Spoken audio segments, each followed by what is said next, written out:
Kemudian orang-orang sufi juga, gerakan tasawuf mempunyai keyakinan mereka sangat takut, ya, yakhafuna an yamsakhallahu suwarahum surata kalb au khinzir. Mereka sangat takut Allah Subhanahu wa taala merubah diri mereka menjadi bentuk anjing dan bentuk babi, ya, merubah bentuk anjing dan bentuk babi.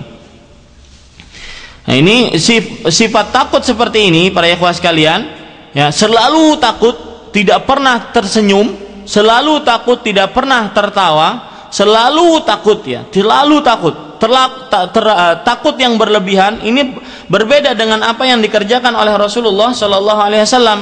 Coba perhatikan sebuah hadis riwayat Tirmidzi dari Abdullah ibnul Harith radhiyallahu anhu, beliau bercerita, "Ma ra'aitu ahadan aktsara tabassuman min Rasulillah sallallahu alaihi wasallam."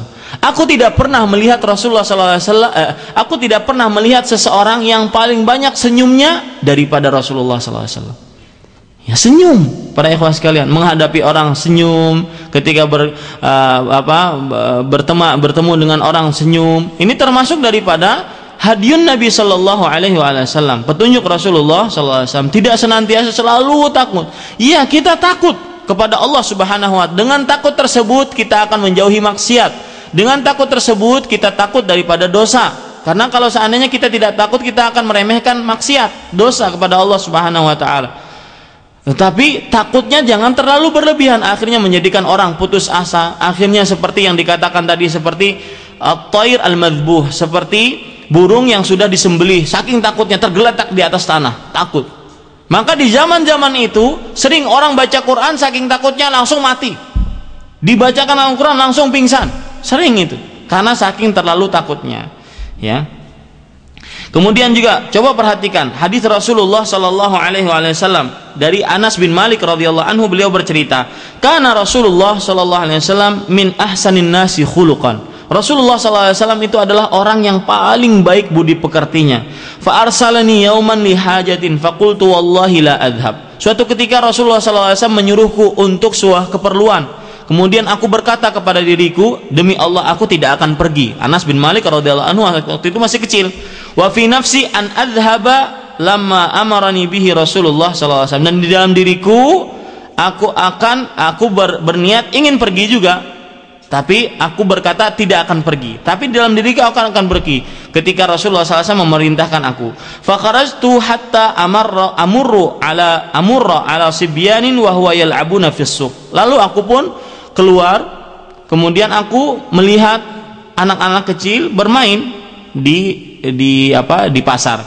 Fa idza Rasulullah sallallahu alaihi wasallam qad qabada biqafaya min wara'i. Ternyata Rasulullah SAW memegang tengkukku di sini. Fanadhartu ilaihi wa huwa yadhhak. Kemudian aku melihat ke belakang, ternyata Rasulullah SAW dalam keadaan tersenyum, tertawa. Faqala ya Unais, dhahabta haitsu amartuka?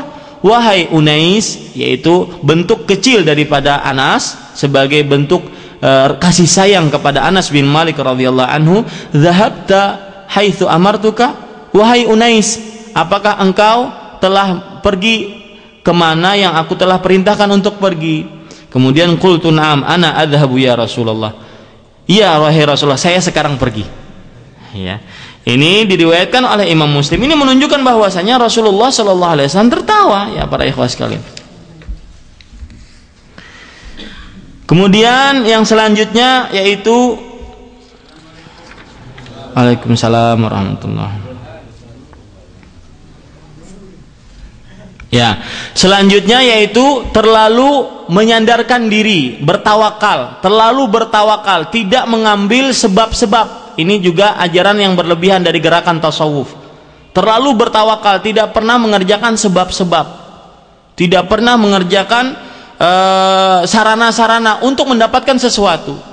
Misalkan, saya beri contoh ya, misalkan yang disebutkan. Ya, disebutkan di sini, ya, dinukilkan dari Al-Khawajah Abdullah Al-Ansari Al-Harawi yang disebutkan di dalam kitab Manazilus Sairin yang dikarang Al-Khawajah Abdullah Al-Ansari. Dia berkata, "At-tawakkul huwa isqatut talab wa ghaddul ain anis sabab ijtihadan fi tashihit tawakkul." Tawakal itu adalah tidak pernah menggugurkan permintaan. Artinya kalau kita ingin sesuatu, kita tawakal aja, diam aja, tidak pernah minta, tidak menggugurkan permintaan. Wa ghaddul ain anis sabab istihadan fit tashihit tawakkul.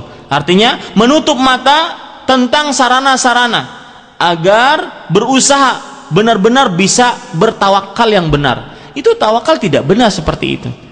Tawakal itu ya, kita mengerjakan sebab itu tawakal, dan berdoa itu juga termasuk tawakal. Jadi termasuk dalam rangka tawakal adalah mengerjakan sebab. Dengan sebab tersebut kita ingin mendapatkan apa yang kita tuju, kemudian hasilnya baru kita serahkan kepada siapa? Allah Subhanahu wa taala. Itu tawakal yang benar, ya.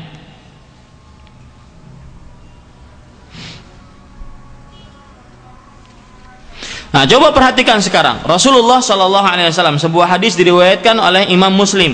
Ya, hadisnya agak panjang.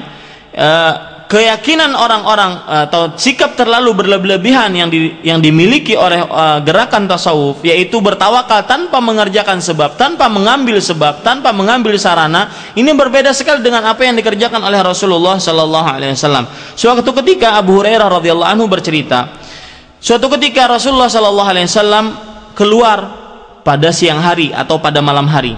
Ternyata Abu Bakar dan Umar juga keluar rumah maksudnya. Kemudian Rasulullah SAW bertanya kepada Abu Bakar dan Umar, ma akhrajakuma min buyutikuma hadhihi sa'ah?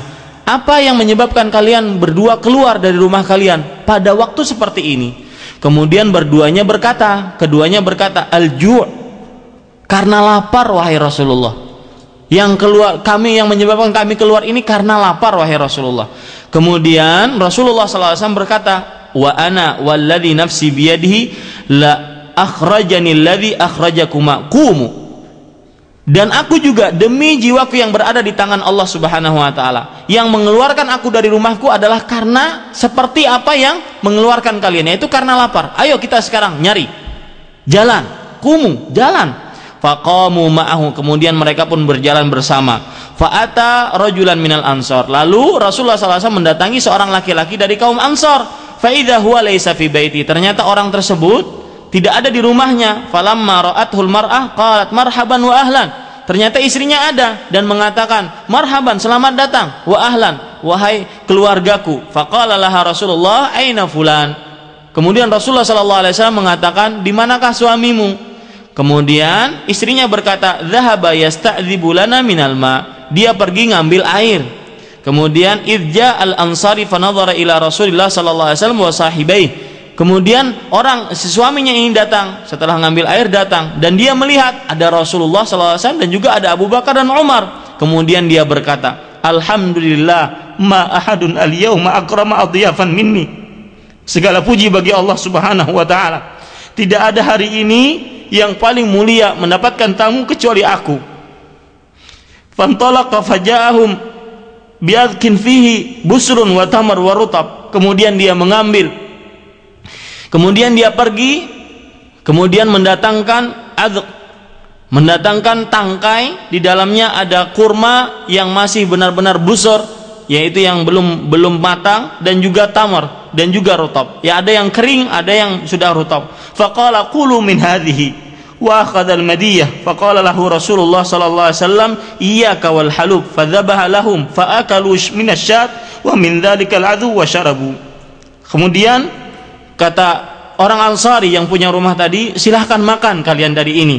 Kemudian si orang Ansari ini pun mengambil pisau. Untuk apa? Karena ada tamu, kebiasaan tamu, maka disembelihkan kambing. Kata Rasulullah SAW, kamu jangan menyembelih kambing yang lagi mempunyai susu, jangan sembelih yang betina, ya, karena itu akan susunya buat anak-anaknya. Fadzabaha lahum, kemudian orang tersebut pun menyembelih akan kambing tersebut untuk Rasulullah SAW. Lalu mereka makan dari kambing tersebut dan dari kurma tersebut, dan mereka minum.